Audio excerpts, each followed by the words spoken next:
টাকা থাকলে মানুষ তোমার পাশে দাঁড়াবে, আর টাকা না থাকলে সেই মানুষগুলোই তোমার কাছ থেকে মুখ ফিরিয়ে নিবে। অর্থের উপর সম্পর্ক নির্ভর করলে তা কখনো দীর্ঘস্থায়ী হয় না। তাই টাকা উপার্জন করো, কিন্তু নিজেকে টাকার দাস হতে দিও না। আসসালামু আলাইকুম, সবাই কেমন আছেন? আশা করি যে যেখানে আছেন সবাই অনেক ভালো আছেন এবং সুস্থ আছেন। আলহামদুলিল্লাহ, আমরাও অনেক ভালো আছি। ইনায়া আম্মুজ ব্লগ থেকে আরও একটা নতুন দিনে নতুন ভিলেজ লাইফস্টাইল ব্লগ ভিডিও নিয়ে আপনাদের মাঝে চলে আসলাম। ভিডিও শুরুতে আমার আপু ভাইদেরকে একটা অনুরোধ, প্লিজ একটা লাইক দিয়ে পুরো ভিডিওটির সাথেই থাকবেন। জানি না কেন অনেক আপু ভাইয়েরা আছে কিন্তু লাইক দিতেই চায় না, আর অনেক আপুরাই আছে লাইক দিয়ে কিন্তু আমার ভিডিওটি দেখে। জানি না লাইক দিলে কি সমস্যা হয়। তো আমি কিন্তু সব আপুদের ভিডিও লাইক দিয়েই দেখি। পুরা মনে হয় যে কমেন্ট দেখে না, সেই আপুগুলাই আর কি লাইক দিতে চায় না। তো আসলেতে আমরা কিন্তু একজনকে কিছু না দিয়ে আর কি কিছু পাইতে পারি না। এই দুনিয়াটা হয়েছে নিজের স্বার্থে চলে, তাই নিজে কিছু না দিয়ে তার কাছে কোনো আশা করাটা একদমই ভুল ধারণা। তো আপনি যে কাউকে যদি কিছু একটা দেন তো আপনি অবশ্যই ফিরে পাবেন। তো তাই আর কি আপুদের উদ্দেশ্যে কথাগুলো বলা। তো অনেক অনেক আমার প্রিয় আপুরা আছে আর কি একটা লাইক দিয়ে সুন্দর সুন্দর কমেন্ট করে আমার ভিডিওগুলো দেখে অনেক ভালোবেসে। তো সব আপুদের জন্য রয়েছে আমার অন্তর থেকে অনেক অনেক ভালোবাসা এবং দোয়া।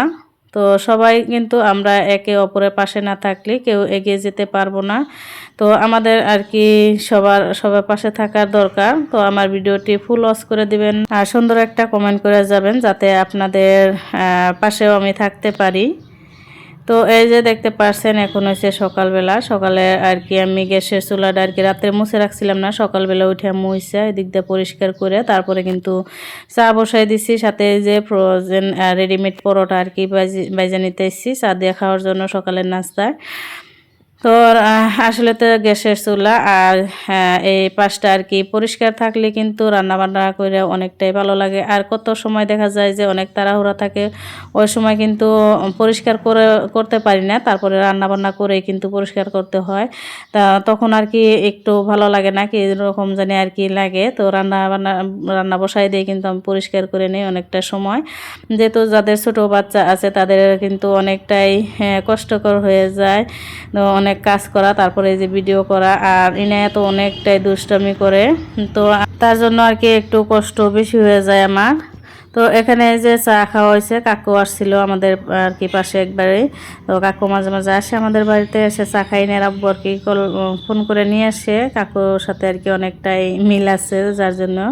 তো এই যে চা খাওয়ার পরে এখন আমি রান্না করে নিব। আজ হয়েছে কচু রান্না করবো, এই শুটকি মাছ দিয়ে। তো শুটকি মাছের যে ধোয়ার সঠিক পদ্ধতি হয়েছে, শুটকি মাছে কিন্তু অনেকটাই ময়লা থাকে। তো আমরা গরম পানিতে অনেকেই ধুই, কিন্তু কিভাবে ধুতে হয় সেটা কিন্তু জানি না। ভাবি যে গরম পানি দিয়ে ধুইলে আর কি ময়লা চলে যায়, তা কিন্তু না। গরম পানিতে একদম ফুটান্ত গরম পানিতে আমি এভাবে ভিজিয়ে রাখি, যেহেতু শুটকি দেয় অনেকটাই শক্ত এটা আর অনেকটা ময়লা বের হয়। গরম পানি দিয়ে ভিজাইয়া তারপরে হাত দিয়ে কষলে কষলে আমি কিন্তু ধুয়ে নিছিলাম। অফ ক্যামেরাতে অনেকটাই গরম আসছিল, যার জন্য আমি দেখাতে পারি নাই। পরে আর কি ভালো করে কষলে ধুয়ে নিছি অনেকবার করে। অনেকে কিন্তু শুটকি খাইতে পছন্দ করে না, কারণ হচ্ছে একটা বাজে স্মেল আসে, যার জন্য।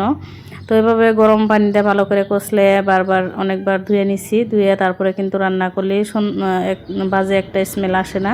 শুটকি মাছের যেটা সুন্দর একটা স্মেল আসে, ওটা খাইতে কিন্তু অনেকে ভালো লাগে, যারা আমরা শুটকি পছন্দ করি। আমার কিন্তু শুটকি মাছ অনেক একটা পছন্দের খাবার। আর এই যে কচু রান্না করতেছি শুটকি মাছ দিয়ে, আর হচ্ছে কচুর ডাইগে আর কি ভর্তা দিছিলাম।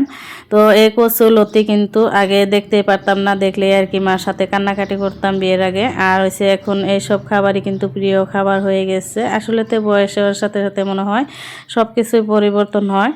তো এখন কিন্তু আমার অনেক পছন্দের খাবারের মধ্যে হয়ে গেছে একটা, আর লতি কচু। তো রান্নাবান্না শেষ করে তারপরে কিন্তু এই যে আমি ধুয়ে নিতেছি, গড়টা আর কি ধুয়ে নিতেছি ভালো করে। তো রাত্রেবেলা কিন্তু উলু উঠছিল আগের দিন, যার জন্য প্রতিদিনে আর কি উলু উঠে, যেদিন সন্ধ্যাবেলা বৃষ্টি না পড়ে তারপরের দিন আর কি অনেকটাই বৃষ্টি পড়ে।